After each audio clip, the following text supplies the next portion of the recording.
शुभ सकाळ, राम रामजी. चला, आज आपल्या कामाचा बांधकामाचा आहे 23वा दिवस.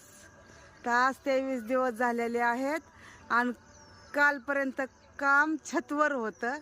आज आपलं आलेलं आहे घराच्या समोरचं प्लास्टर. हे बघा, फ्रंट भिंतीचं प्लास्टर चालू आहे आपलं. हे बघा, अर्ध प्लास्टर झालेलं आहे बघा. हे बघा मस्त अगदी दार. हे बघा खिडकीची दार बघा. हे बघा दारा वगैरे काढून ओके मध्ये केलेलं आहे बरं का. हे बघा, हे आहे आपल्या फ्रंट भिंतीचं बांधकाम. काल छतचं झालं, आज तुम्हाला फ्रंट भिंतीचं दाखवते. अर्ध झालंय आणि हे बघा आता हे अर्ध राहिलेलं आहे. हे बघा, आता हे अर्ध